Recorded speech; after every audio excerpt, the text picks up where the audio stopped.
Doctor बाबा साहब अम्बेडकर इनको नमन।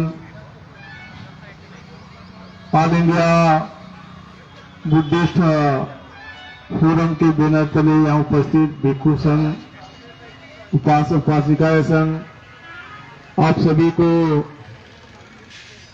नमस्कार, जय भीम। बाबा साहब अम्बेडकर ने कहा था, बाबा साहब अम्बेडकर ने कहा था, हम 26 जनवरी 1950 के बाद हम राजनीतिक में स्वतंत्रता प्राप्त कर लेंगे, लेकिन आर्थिक और सामाजिक गुलामी बनी रहेगी।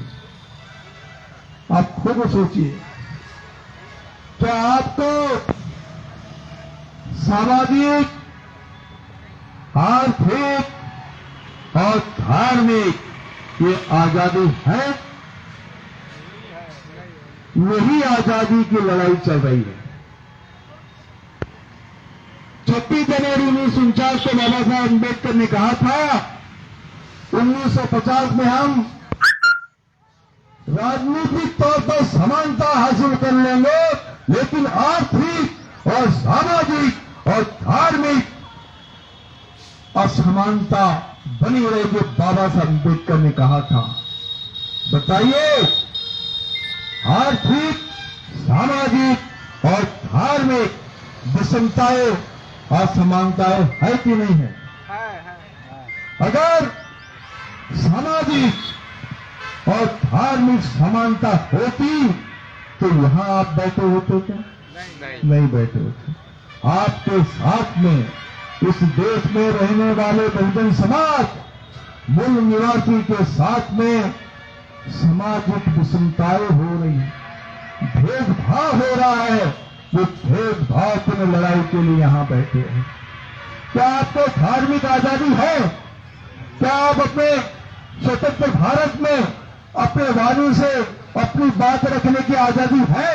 भारतीय संविधान आपको यह आजादी देता है, लेकिन फिर भी ये आपको मुख में ताला लगाने का प्रयास कर रहे हैं। आपको अपनी बात रखने की स्वतंत्रता है, विचरण करने की स्वतंत्रता है, धार्मिकता की स्वतंत्रता है, सामाजिकता स्वतंत्रता है, आर्थिकता स्वतंत्रता है। सब कुछ स्वतंत्रता होने के बाद भी आपके ऊपर में विषमताएं लगाना चाहते हैं। आप बोलते, भारतीय संविधान लोकतंत्र में बोलते कि नहीं, जबान को लगाम लगाओ। ये हमारे जबान को लगाम लगाने का काम कर रहे हैं। हमारी वाक अभिव्यक्ति की जो आजादी है उसे दबाने की बात कर रहे हैं। हमारे आकाश लामा जी, प्रज्ञा सिंह भंते जी, के धोबी जी, विनेचर जी, इनके ऊपर में ये मनोवादी लोगों ने एफआईआर दर्ज करवा दी। क्यों? एक एक लोगों को तोड़ने का प्रयास कर रहे। एक एक वो चाहते तो सबके ऊपर में एफआईआर दर्ज करवाते, लेकिन वो जानते थे अगर यहां बैठे सभी भिक्षुओं को गिरफ्तार किया जाएगा तो पूरे देश में आगजनी हो जाएगी, तो देश में क्रांति हो जाएगी। ये सोच के एक एक लोगों को ये टारगेट कर रहे हैं, और एक एक लोगों को टारगेट कर रहे हैं। कोई जाकर मुझ पर भी टारगेट किया जाएगा, आपको भी टारगेट किया जाएगा, लेकिन हमने डरना नहीं है। ये धार्मिक आजादी की लड़ाई है, सामाजिक आजादी की लड़ाई है, न्याय की लड़ाई है, स्वतंत्रता की लड़ाई है, बंधुता की लड़ाई है। ये लड़ाई का जो आगाज हो गया है, ये आगाज रुकना नहीं चाहिए, बढ़ते ही रहना चाहिए। आज जो भिक्षु हमारे 29 दिनों से यहां बैठे हैं, उनके 29 दिनों का परिणाम ये सरकार जान ले, बिहार सरकार जान ले, केंद्र सरकार जान ले कि देश में लाखों लोग सड़कों पर हैं। वो भूलने की कोशिश मत करे कि यहाँ 100-150 लोग बैठे हैं। एक आह्वान में पूरे देश के लोग डूब कर आएंगे। ये भूलने की कोशिश ना करे सरकार। लेकिन संयमता से, सिंह से, शांति से भगवान बुद्ध के संदेशों को यहां फैलाने की बात कर रहे हैं।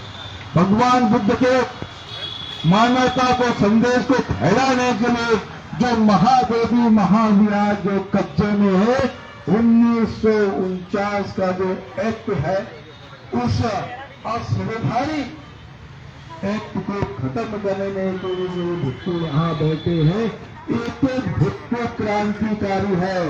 एक भिक्षु, मैंने पैसे भी बोला था, जिसके भीतर में सामाजिक कार्य का उत्साह नहीं है, उसका जीवन जिस तरीके से गोबर का कीड़ा गोबर में पैदा होता है और गोबर में मर जाता है, इस तरीके से मरने से अच्छा होगा क्रांति भूमि, तपोभूमि, महाबोधि भूमि में मरना हमें गुजारा होगा। लेकिन गोबर के कीड़े की भांति मरना गुजारा होगा क्या? नहीं होगा। यहाँ जो भिक्षु बैठे क्रांतिकारी, आपके एक आह्वान से, आपके यहाँ तप करके बैठने के वजह से देश में आवाज उठी है, संसद तक आवाज उठ गई है, विधानसभा में सवाल उठा है, और ये सरकार बोलने की 4-5 लोग बैठे। जब संसद हो रही है, जब विधानसभा हो रही है, तो विधानसभा और संसद जब हो रही है, तो ये समझना कि आपका मूवमेंट बहुत जबरदस्त चल रहा है, मजबूती के साथ चल रहा है। अपने मन को नर्वस मत करो, यही उत्साह, यही उमंग के साथ में आप डटे रहो। एक भिक्षु क्रांतिकारी भिक्षु होता है। जिस दिन एक भिक्षु अपने बदन पे काश वस्त्र जब धारण करता है, तो तब बात को लेकर धारण करता है, एक कि मानवता की, प्राणी मात्रा की सेवा करना, और दूसरी कि सम्यक संबोधि के ज्ञान को प्राप्त करना। ये काश वस्त्र, ये कफन होता है, कोई मामूली साधारण कपड़ा नहीं है, ये कफन का कपड़ा है। और भिक्षु जो धारण करता है, वो कफन के कपड़े को धारण करता है। तो भिक्षु के त्याग को, बलिदान को ये हल्के में ले रहे हैं। मेरे प्यारे भिक्षु संघ उपासक उपासिकाएं, आप यहाँ बैठे हैं, मैं एक संदेश देना चाहता हूँ। ये बिहार के पास में यहाँ से लगा हुआ झारखंड है। जब झारखंड में एक पवित्र जैनियों का पर्वत है, उस पवित्र जैनियों के पर्वत को सरकार ने पर्यटक क्षेत्र घोषणा कर दी थी।